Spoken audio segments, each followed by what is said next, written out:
Hi, this is Mike Crow, and I run a home inspection business. In fact, I've run a couple of home inspection businesses. The true joy for me, though, has been helping literally thousands of home inspectors build really solid home inspection businesses as well. We can help a single-man operation be able to do over $300,000 a year, maybe all the way up to $400,000 a year as a single inspector operation.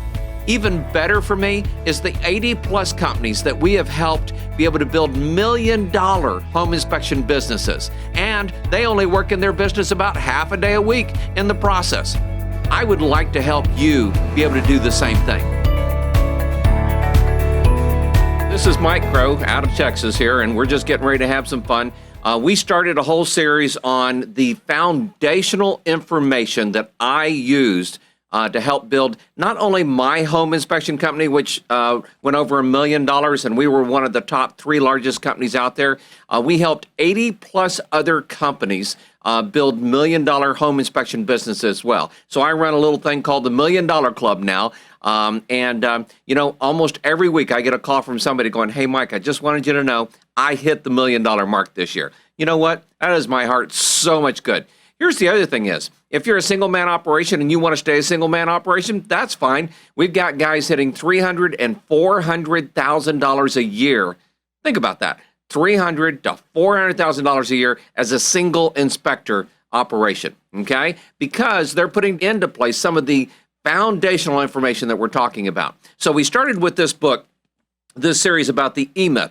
And the new book out there, when you go to order it, will be the E-Myth Revisited. So we've got the E-Myth, but that's where I started with, and we're in actually only chapter 2. And in chapter 2, it talks about the entrepreneur, the manager, and the technician. So one of the things that we talked about last time was the fact that almost everybody that goes into business is a technician. And I may have said this, and I'll probably repeat a few little things, but if I repeat it, just understand it's probably really important.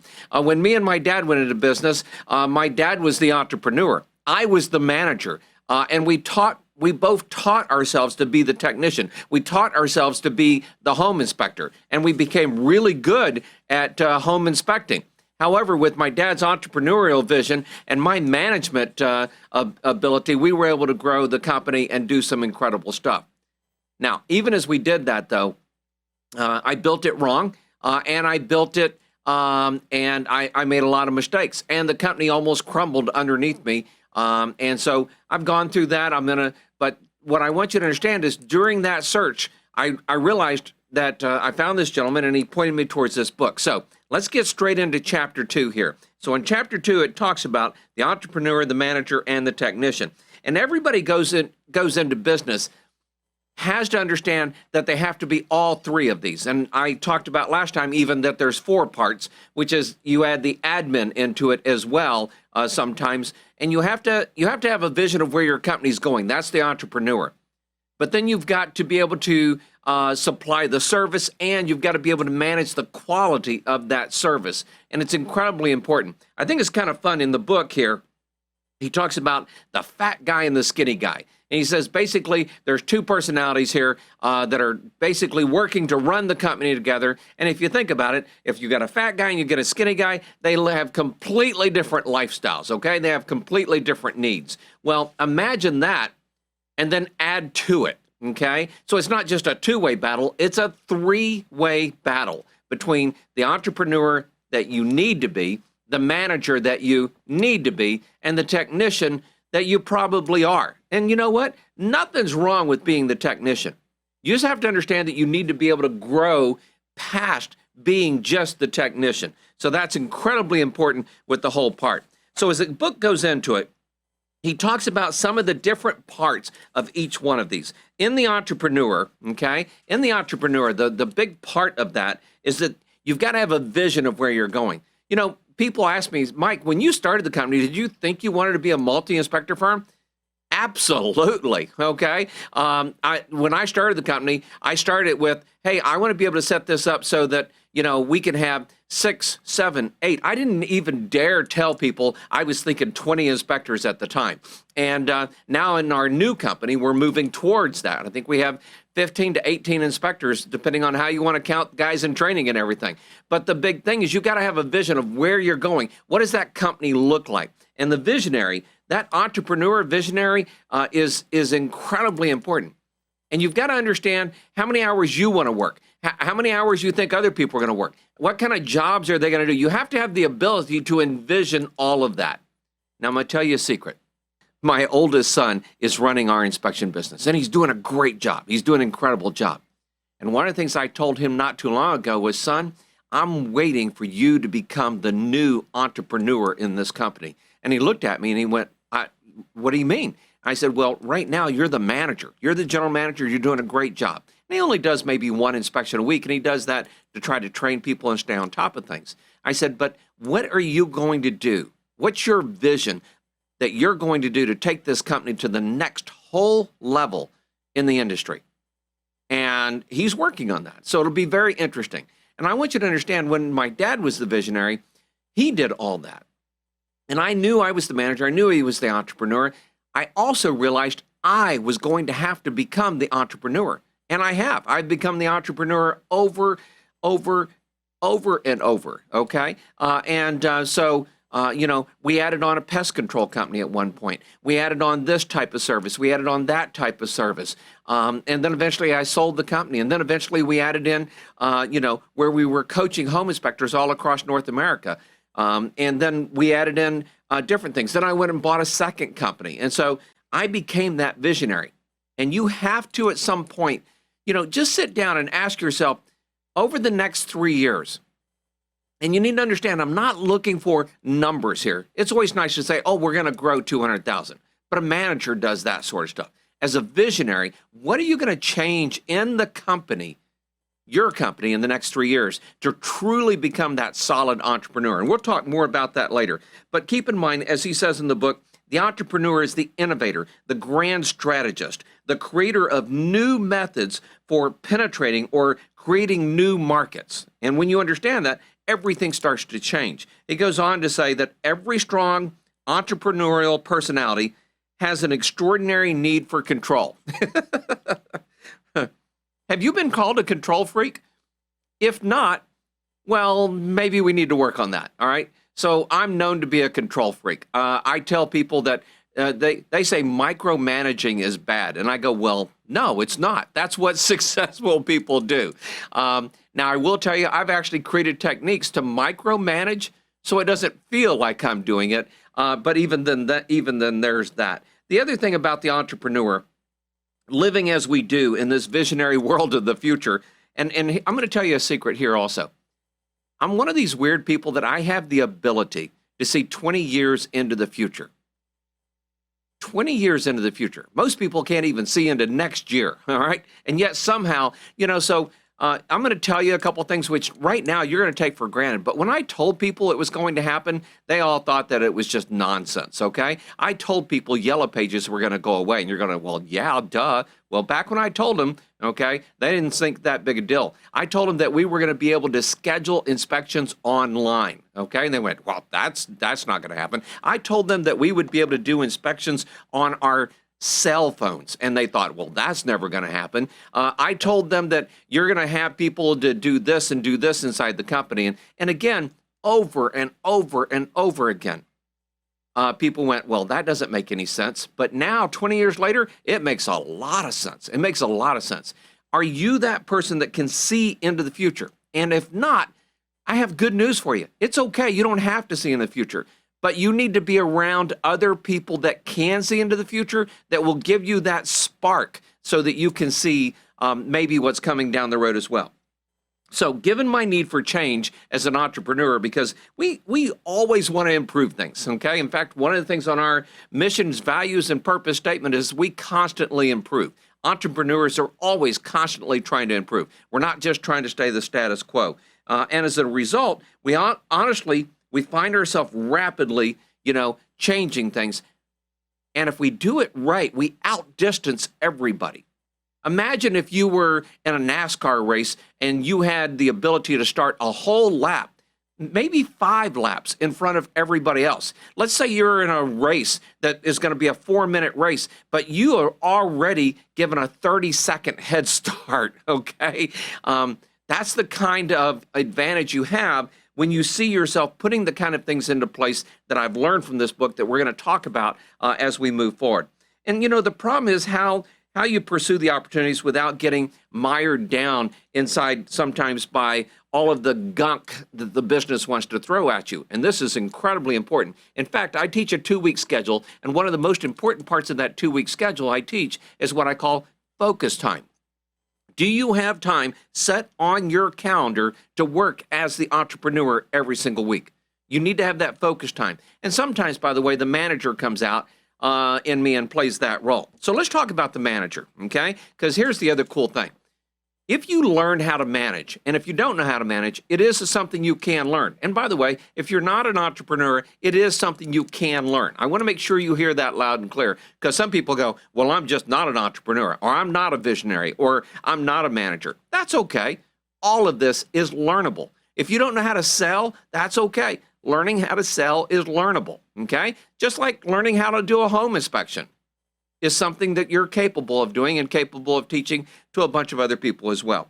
So the manager, though, this person, they're very pragmatic, okay? And the manager wants to plan, wants to put things in orders, and he wants things to be very predictable.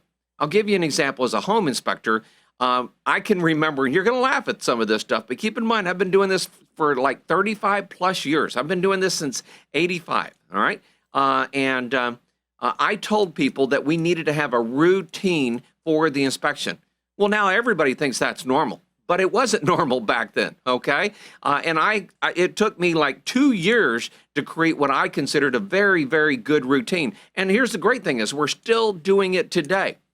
And my managers are very pragmatic, and they're trying to make sure we're using that routine on every single inspection out there. So the manager, sometimes people don't understand this, but the manager kind of lives in the past. He goes, that's what we did, that works, we want to repeat that. And if you're not doing that, then that's kind of a problem. Now, here's the challenge is the visionary lives in the future, the manager lives in the past, right? And you have to make those two be able to mesh together. And if you're not careful, you're going to have a collision sometimes in that.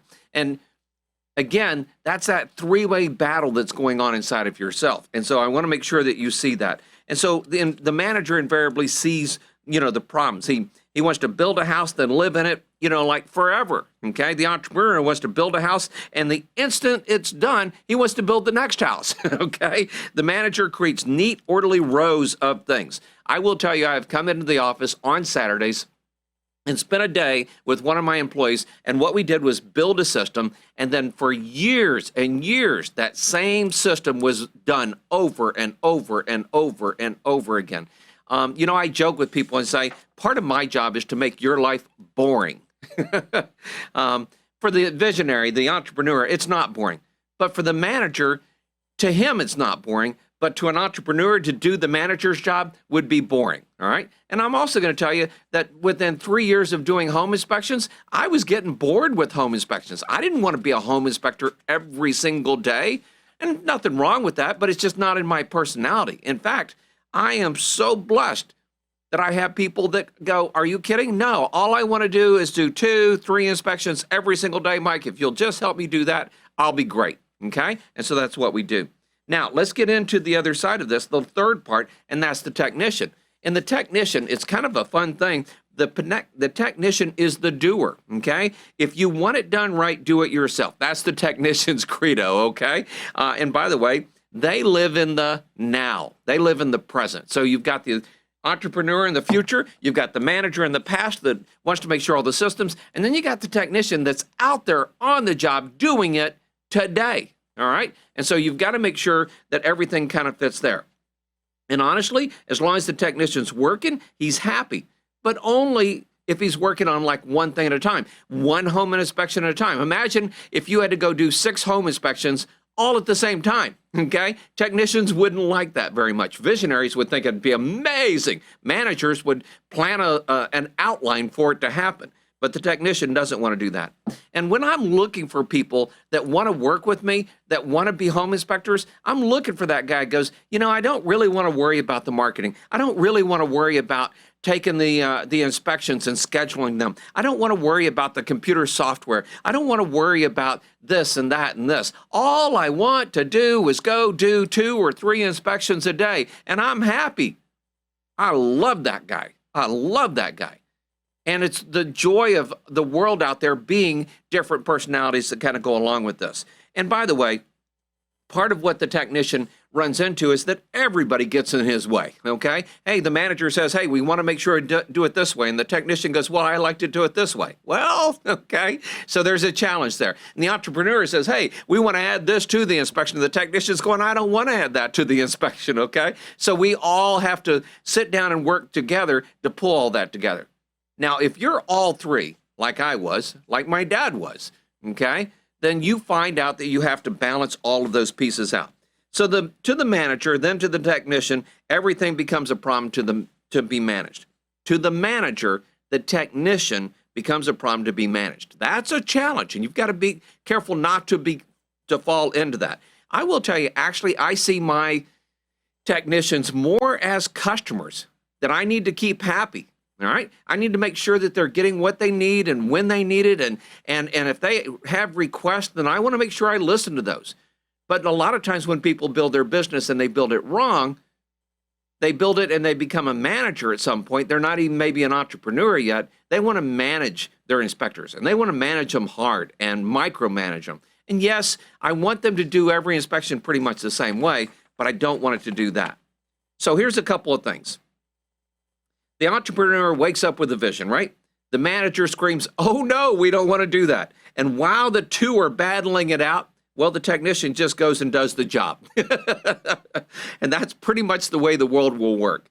But to finally wrest control of the work from the other two is what the technician will do. And you want to make sure that the technician has the room to do the job. However, you want to make sure that you manage it so that you're getting the same quality every single time. You know, I tell people that there's like different levels of a business. So 1 to 3 inspectors is like first gear. 4 to 6 inspectors is like second gear. 7 to 12, maybe up to 15 inspectors is like third gear. The first 3 inspectors that you hire and put into place, and I'm not counting you as an inspector, the first 3 that you put into place, they are the most important inspectors because you've got to get them all to buy into doing it exactly the same way every single time. That's part of where the management comes in.